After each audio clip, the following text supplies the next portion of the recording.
I'm 28. I built that house from age 22 to 28. Every single brick, every wire, every pipe, every nail, over $80,000 of my own money from working 2 jobs. Let me back up because you need to understand how this happened. My parents always treated my sister Paige differently. She was the baby born when I was 6. And from day one, my mom made it clear that Paige was special and I was just the practice kid. When I got straight A's, my mom said, "Good job." When Paige got seized, my mom threw her a party for trying her best. This was my entire childhood. When I was 22, my parents told me they wanted to build a house on land. My grandfather left them, but they couldn't afford construction costs. My dad sat me down at their kitchen table and said if I helped build it and covered materials, they'd put my name on the deed alongside theirs. We'd be co-owners. I was young and stupid, and I wanted so badly to finally matter to them that I said yes.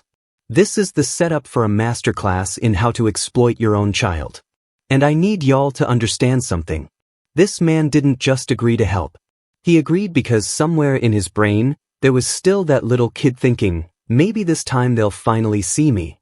That's not stupidity. That's trauma doing what trauma does. It finds the one thing you've been starving for your whole life, and it dangles it right in front of you. His parents knew exactly which button to press. They'd been programming that button for 22 years. 6 years of my life. I learned plumbing from YouTube and library books. I taught myself electrical. I poured the foundation over 3 weekends. I worked my regular job from 7 to 3, then drove to the property and worked until midnight most days. My dad showed up maybe once a month to hand me a soda and tell me I was doing good work. My mom visited twice in 6 years. Twice. Paige never lifted a finger.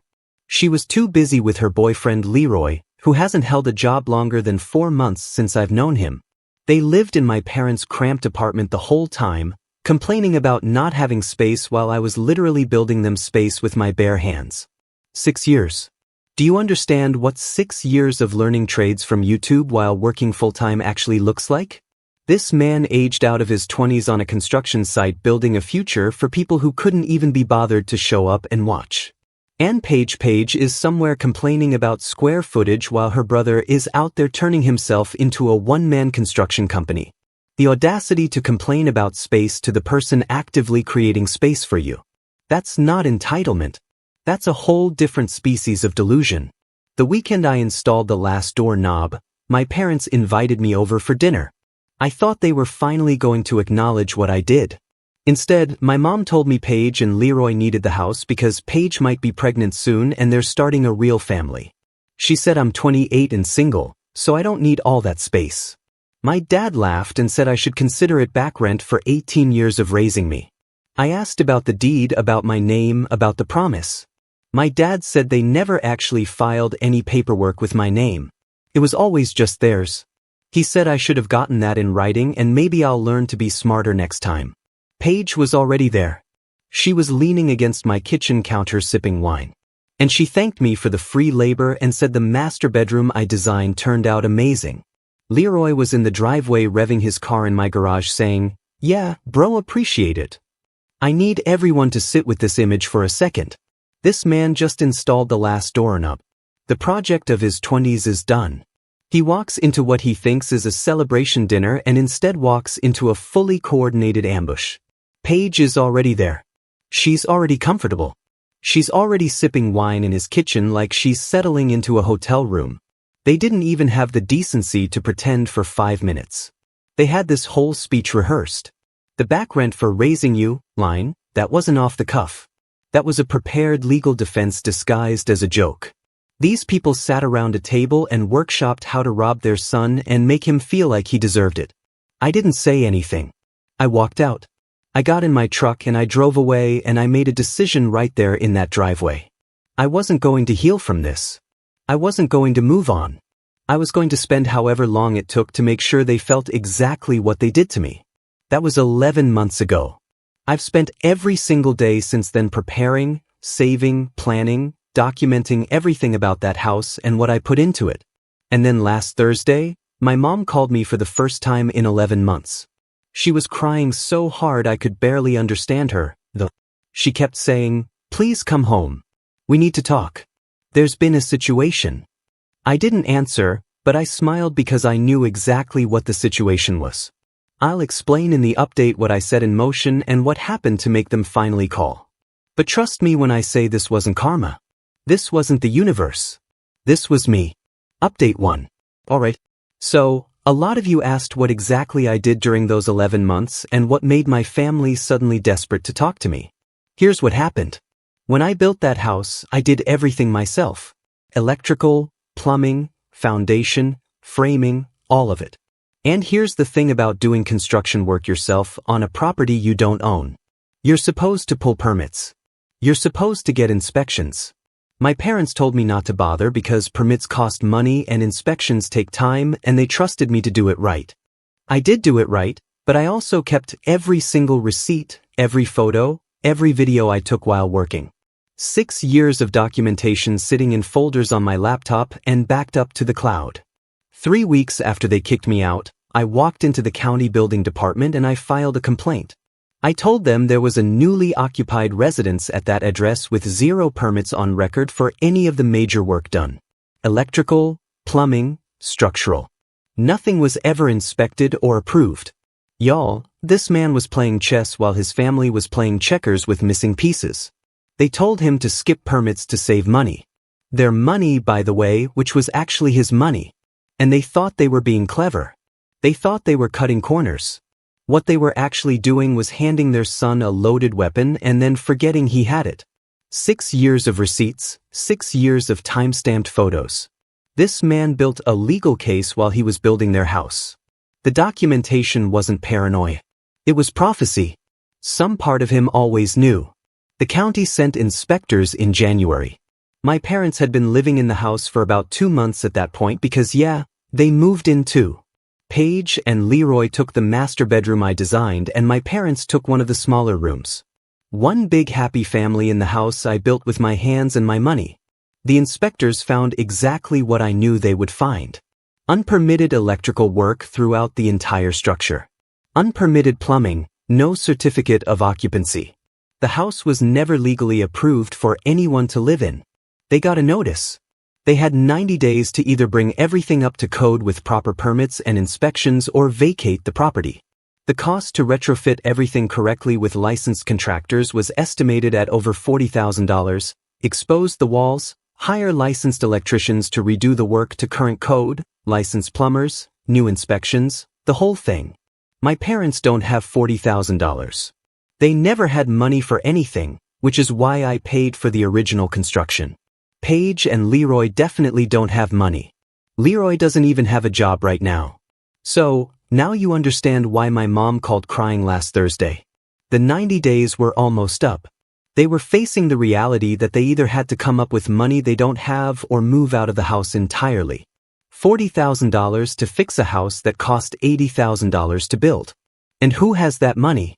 Nobody in that house. Not the parents who couldn't afford construction.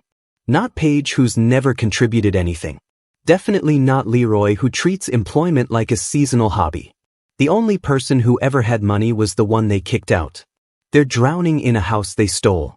And the only life raft is the person they threw overboard. That's not irony. That's architecture. This man didn't just build a house. He built a trap and waited for them to move in. My dad tried calling me twice after my mom's call. I didn't answer those either. Then Paige started texting me. She went from, "Hey, we need to talk," to "Why are you ignoring us?" to "I know you're behind this, you petty piece of garbage." In about 3 hours. I saved all of those messages too. But I'm not done. The permit situation was just the first part. There's more that I set up and I'll explain in the next update because honestly this is getting long and I need to process what happened when I finally did respond to them, because I did eventually respond, just not in the way they expected. 3 hours. Paige went from "Hey, we need to talk" to "petty piece of garbage" in 3 hours. That's not a person trying to reconcile. That's a person who's mad their victim stopped being convenient. And she's texting this to a man who has been meticulously saving everything for almost a year.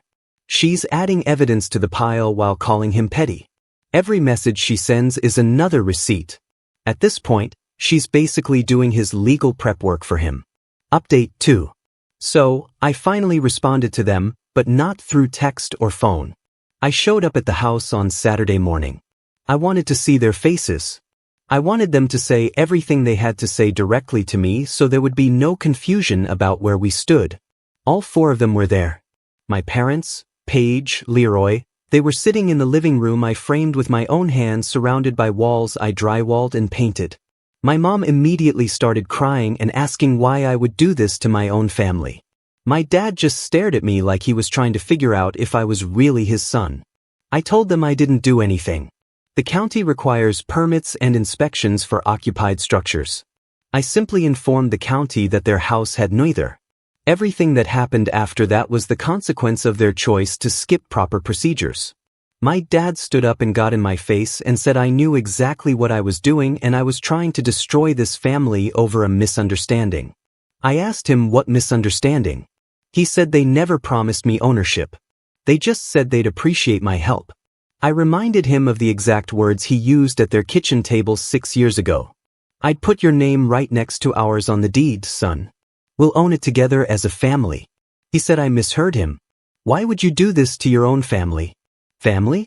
She said, family, ma'am. Where was family when your son was working until midnight every night? Where was family when you visited twice in 6 years? Where was family when you laughed about back rent? Family is a word they only remember when they need something. And the audacity of this man to gaslight his son about a specific quote from 6 years ago.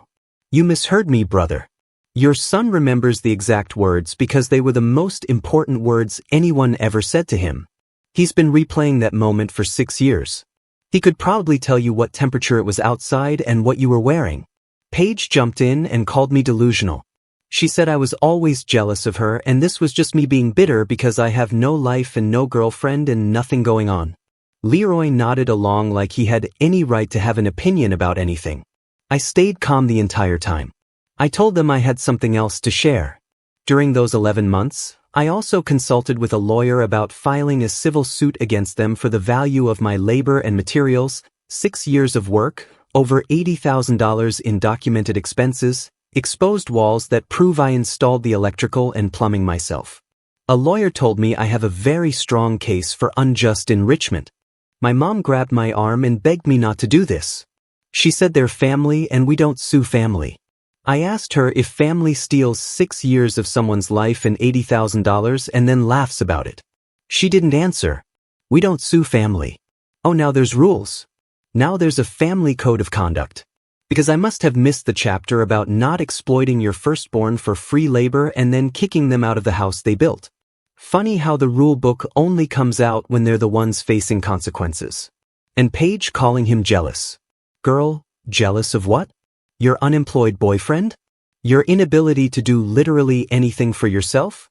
The only thing anyone could be jealous of is your complete lack of self-awareness because that level of delusion must be peaceful. My dad tried a different approach.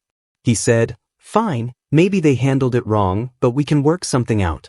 He said, if I drop this whole thing and help them pay for the repairs, they'll add my name to the deed like they originally planned. He said, we can put this behind us. I laughed. I actually laughed out loud in that living room. I told him the time for that offer was 11 months ago. I told him I wasn't interested in being on a deed with people who would cheat their own son. I told them I'd give them 2 weeks to decide. Either they sign the entire property over to me and I drop the lawsuit, or we go to court and I take whatever the judge decides, plus they still lose the house to the county. Then I left. And that's when things got really interesting because they didn't just sit there and accept it. They started fighting back. I'll explain what they tried to do in the final update. This man looked his father in the eye and laughed in the house he built, surrounded by people who betrayed him. And that laugh wasn't crazy. That laugh was the sound of someone who finally realized they have all the power. Dad tried to offer the same deal that started this whole thing. Like his son is still that desperate 22-year-old begging for approval. Read the room, old man. You're negotiating from a sinking ship with the guy who drilled the hole. The audacity to say, help us pay for repairs. You're asking him to pay twice for the same house he's not allowed to live in. Final update. So, here's what they tried to do. My dad went to the county and tried to claim he did all the work himself. He thought if he took responsibility for the unpermitted construction, they couldn't come after him as harshly since he's the property owner. Problem is, I had 6 years of photos and videos with timestamps showing me doing every single piece of work. My face, my hands, my truck in the background. The county wasn't interested in his lies. Paige tried a different approach. She sent me a long message saying she was sorry and she didn't realize how much I sacrificed and could we please talk like siblings. I didn't respond. 2 days later, she sent another message calling me every name she could think of and saying, I was tearing the family apart over jealousy. That's the sister I know. The 2 weeks passed. They didn't sign anything over. I think they genuinely believed I was bluffing. The dad tried to steal the credit again. After everything, this man walked into a government building and tried to claim he built a house he visited once a month to hand out sodas. He's so committed to the lie that he'd rather commit fraud than admit his son did something he couldn't. And Paige 2 days. She held the apology act together for 2 days before the mask came off. That apology was never real. It was a tactic. The second it didn't work, she went right back to her factory settings of entitlement and name-calling. Some people can't even pretend to be decent for a full week. I filed the lawsuit. Unjust enrichment. I submitted every receipt, every photo, bank statements showing the withdrawals I made to pay for materials. Text messages from 6 years ago where my dad thanked me for picking up lumber and electrical supplies. The paper trail was massive because I'm not an idiot and I knew even back then that something felt wrong about how eager they were to let me do everything. The county deadline hit 3 days after I filed. They had to vacate for adults with nowhere to go because none of them planned for anything. My parents moved into their old apartment which they'd been renting out. The tenants had to leave with 30 days notice which caused its own problems. Paige and Leroy had no options. Leroy's family won't take them in because they know he's useless. Paige burned bridges with most of her friends years ago. For adults with zero backup plans. These people lived their entire lives assuming someone else would handle the consequences. The parents assumed their son would always be there to exploit. Paige assumed she'd always be bailed out. Leroy assumed. Honestly, I don't know what Leroy assumes because I'm not sure he thinks at all. They spent 28 years building a family dynamic where one person does everything and 3 people coast. And they never once considered what happens when that one person stops playing along. The system they built only worked because he let it work. Now he doesn't. And they're shocked.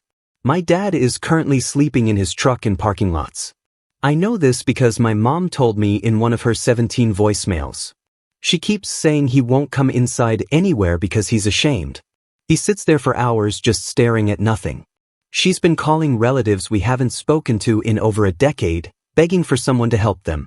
Paige calls me multiple times a day now. Her voice is completely wrecked from crying. She keeps saying, please just pick up. We'll do whatever you want. Just tell us what you want. Leroy tried calling once and I actually answered just to hear what he'd say. He stuttered for about 10 seconds and then hung up.